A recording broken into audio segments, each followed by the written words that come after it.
мысалы Бейсен Құранбек деген ағамыз болды да, мен бір үлгі тұтатын журналистердің бірі еді. Ол кісі өмірінің соңғы жылдарында Талдықорғанда өмір сүрді. Енді Алматыға съемкаға айтуға оңайға келіп тұрды. Былай бір таныс болдық. Ассалаумағалейкум, уағалейкумассалам. Сосын бір менің інілік аға ретінде інілік қақымды берді ол кісі. Қалай? Өй, Ерлан Батыр, сен мынандай нәрсе істеп жүрсің ба деген сияқты, мынандай сұхбатыңды көрдім деген сияқты бір маған бір қақысын берді да. Енді менің міндетім, мен ол кісіге жазып жүрдім WhatsApp-ға, қашан бір шай ішеміз деген сияқты. Бірақ мен до конца істемеген екенмін да бір інілік міндетімді.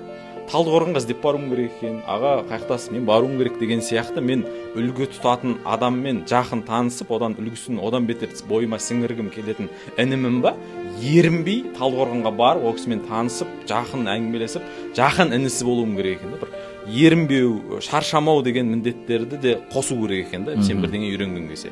Мысалы, енді білмеймін, бір Амангелді Сейітханов деген ағамыз болды, қайтыс болып кетті, спорт комментаторы. Ол кісіден бір алатын нәрсемді алып үлгердім деп ойлаймын да. Хабарда бір редакция, бір офиста жұмыс істедік. Көп шай ішеміз, көп әңгімелесеміз, сапарлас болдық деген сияқты. Мен айтқым келіп отырғаны, біреуді үлгі тұтасың ба, ол жақсы көресің ба, міндетті түрде іздеп барып таныс. Қолайлы сәт, ыңғайлы уақыт, ақшам болатын кез, жаңбыр жаумай тұрған кез, күн жазда қатысып кетті, күз болсын емес, сол моментін өткізіп алмай, міндетті түрде бір барып таныс. Осы Бейсен Құранбекпен танысамағаныма, шынымен бір жақын араласамағаныма мен өкінемін.